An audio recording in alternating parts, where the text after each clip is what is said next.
Mr. Chair, you have to satisfy the requirements of the law or regulation. Tell us why you are not here. Are you sick? Are you half dead? Are you incapacitated? Because you will deprive the other parties participating in this hearing the right to answer or give questions. Thank you for that suggestion, Mr. President. Ako po ay, Mr. Chairman, ako po ay nagtatanong dahil ako po ay pinapapatay ni dating Pangulong Duterte dahil sa ginawa kong report tungkol kay Michael Yang at Alan Lim. Kung pinapatay kita, bakit buhay ka pa ngayon?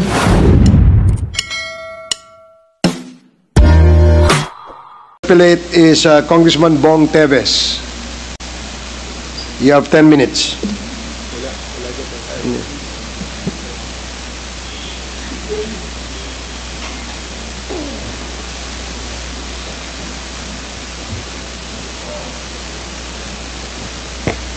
Mr. Chair, good evening sa lahat. Alam niyo po, napakahirap magtanong sa isang former president na mahal ng maraming tao, pero kailangan po nating magtanong para sa kapakanan ng mga taong bayan at para mabigyan ng linaw ang mga isyu sa extrajudicial killing. Mr. President, Mr. Chair, kilala po ba ninyo si Mr. Jamie Guban o pamilyar po ba kayo sa pangalan niya at si Mr. Mark Taguba?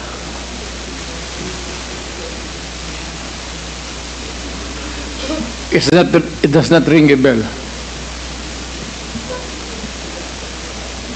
Hindi niyo po kilala si Mr. Jimmy Guban at si Mr. Taguba. Kasi po, according to Mr. Jimmy Guban at Mr. Mark Taguba, sangkot po si Davao Congressman Honorable Pulong Duterte at si Attorney Mans Carpio na inyong manugang at si Mr. Michael Yang na inyong Presidential Economic Advisor sa nahuling 1 billion worth of shabu sa magnetic lifters sa Port of Manila at sa smuggling ng mga metal cylinders na may lamang 6.4 billion na halaga ng shabu. Ngayon po, Mr. Chair, Mr. President, may alam po ba kayo sa insidenteng ito? O nabalitaan niyo po ba ito? Wala po. But kung totoo yan nangyari, I would strongly suggest that yung anak ko at yung minention mo, that's my son-in-law. Yes To po. file a case, and I'm urging the prosecutors to do their best to file a case in court. That is the remedy. Unless patayin natin, but that is not anak ko. The best remedy is really to go public, expose them, and file the case in court, just like what you're doing now, so that they will be made answerable for their misdeeds in this planet. Thank you, Mr. Chair. Thank you, Mr. President. Ito po nga, sinatanong ko po kanina ay according to Mr. Jimmy Guban and Mr. Mark Taguba. Next question po. Yung iyo is according to two persons? Ayon po kay Mr. Guban at ayon po kay Mr. Pulong Duterte, Mr. Jimmy Guban po, Nandito ba si Guban? wala po siya. Mr. Jimmy Guban po is a former Customs Intelligence Officer. At si Mr. Taguba is custom broker involved sa smuggling of shabu. Si Colonel Asierto po ay nasa Zoom. Pwede po muna natin siyang tanungin. Mr. Chair.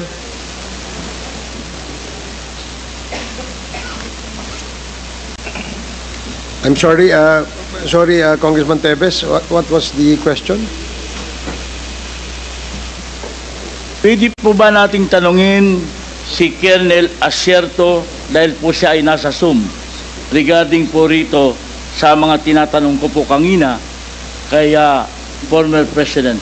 You can ask questions to Colonel Asierto. You have 10 minutes, Congressman Teves. Yeah, the names of my son and they must come here and testify in person. Huwag yung Zoom na Zoom. Hindi pwede yung Zoom na Zoom because that is not a standard of justice. Hindi pwede yung ganun. Ang pangalan ng anak ko, pati yung son-in-law ko, so I will object. Bakit tayo mag-zoom-zoom dito? Dalhin mo dito yung tao. Give the names of those persons to the committee so that they can subpoena the idiots, the other around, o dalhin mo dito, paupuin mo so that the committee members and the chairman can ask questions. And we can feed our questions with him so that Mr. Chair. Mr. President, with all due respect, when last Monday when we canceled the invitation supposedly for today's committee hearing, and then yesterday we decided that we proceed again with this committee hearing. We have sent out, we were in a press conference, and I mentioned in the press conference that those who want to attend as our resource person for today's committee hearing is welcome. And that is why several of our resource persons are here. Senator Leila de Lima, Father Flavio Villanueva, Senator Antonio Trillanes, and the others, no? And former Congressman Nery Colmenares is also present. It is because perhaps they heard that there was a invitation that we stated during the press conference. Now, ginagawa din po sa amin ang when we ask questions to our resource persons via Zoom, it is allowed under our rules na they can be asked questions and they can also participate in a committee hearing. However, in this case of Colonel Asierto, para lang po to set the record straight, siya po ay wala po dito sa Pilipinas. Hindi po namin malocate kung nasaan po siya. But when we offered and invited them to join the committee hearing, he has signified his intention to join this committee hearing via Zoom. And since the rules allow that, Your Honors, Mr. President, pinayagan po namin. Yan po ang nakasaad sa rules ng Rules of Procedure Governing Inquiries in Aid of Legislation sa 19th Congress po. Just for the information of the former President. So, kaya po siguro nandiyan dyan yung kung nagtanong po si Congressman Bong Teves kung maaari po bang tanungin si Colonel Asierto. I don't know if he's still online. If he's still online, pwede niyo po siyang tanungin. Just for the information of the former President. Thank you. Please proceed, Congressman Teves. May I ask to Colonel Asierto kung nandiyan pa?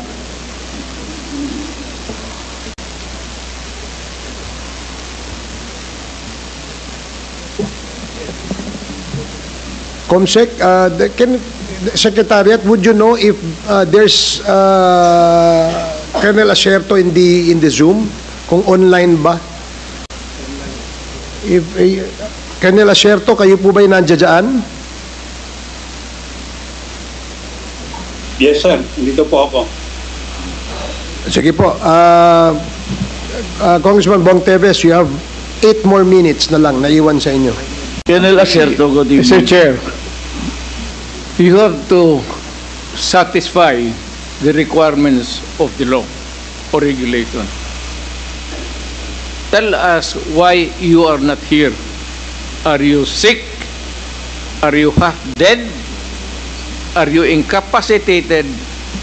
Because you will deprive the other parties participating in this hearing the right to answer Okay. or give questions. Thank you for that suggestion, Mr. President. Yes, Colonel Acerto, bakit po kayo nag-online? Bakit po wala kayo dito physically present dito sa bulwagang ito? Sorry po, hindi ko po maintindihan. Bakit po? Paano po yung audio? Ulitin ko po, Colonel Mr. Acerto. Pwede po bang malaman bakit wala po kayo dito physically dito sa bulwagang ito nang sa ganon ay kayo po'y makaharap dito sa committee hearing ng Quadcom? Pwede po bang malaman kung anong rason? Ako po ay, Mr. Chairman, ako po ay nagtatanong dahil ako po ay pinapapatay ni dating Pangulong Duterte dahil sa ginawa kong report tungkol kay Michael Yang at Alan Lim. Kung pinapatay kita, bakit buhay ka pa ngayon? Buka pala.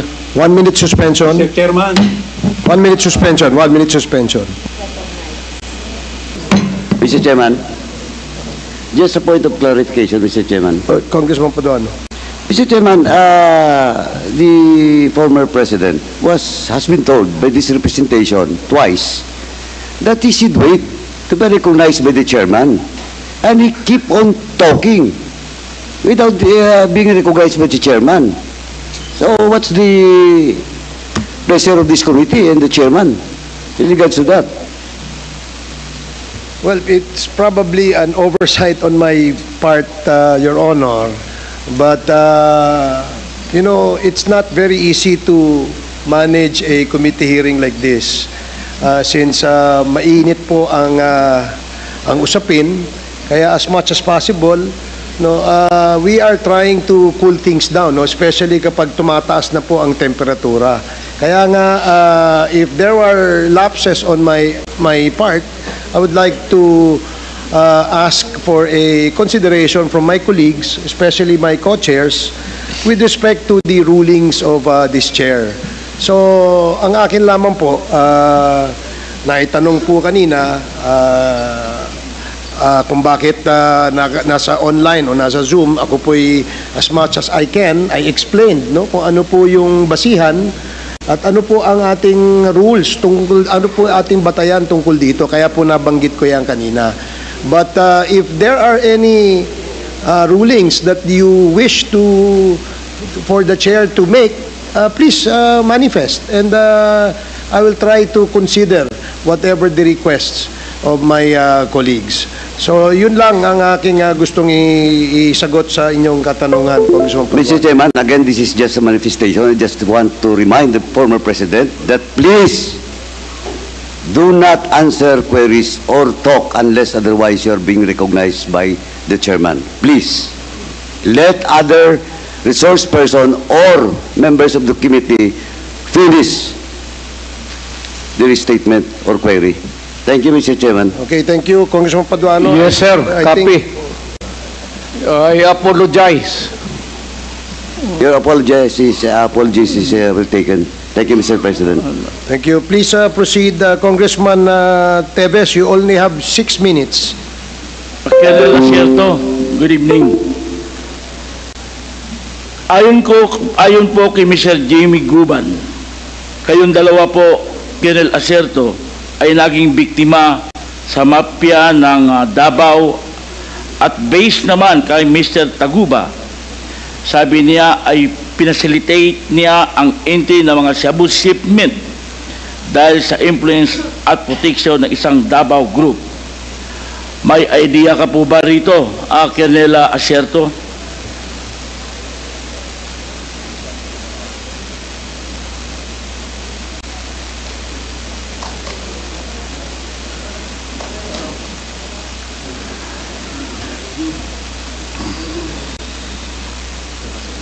Pwede bang yung ating technical wala pong audio, paki-check naman po.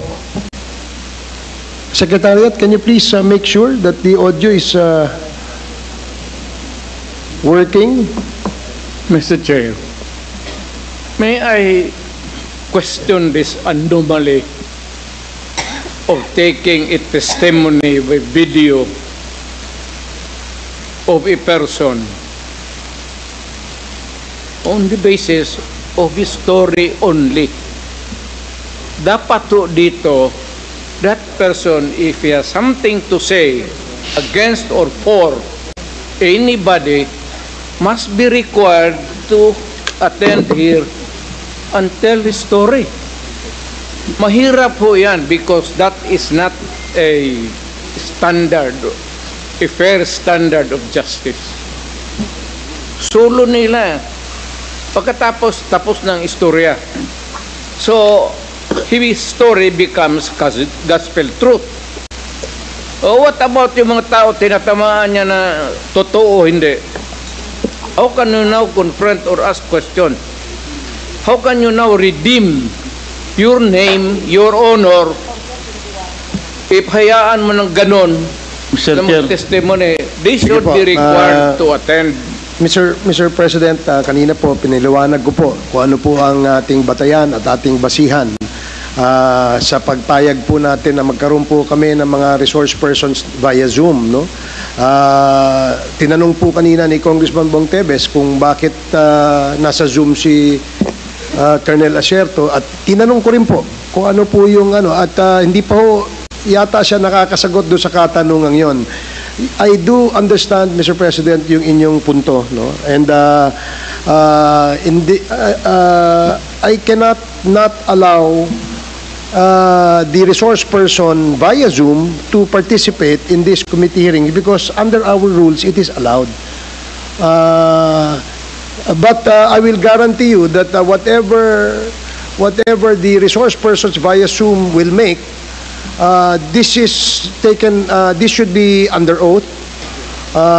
Number one, and number two, we can dispute whatever claims he has or he will make before this committee, Mr. President. How about the guy talking there kanina? Was he under oath? Yes, Mr. President. He's been a constant resource person of the committee. Yes, but Mr. he has made Chairman, other statements. Mr. Chairman, He can I has, move for... he has taken already How can we- Mr. Chairman, can I move for 1 minute recess?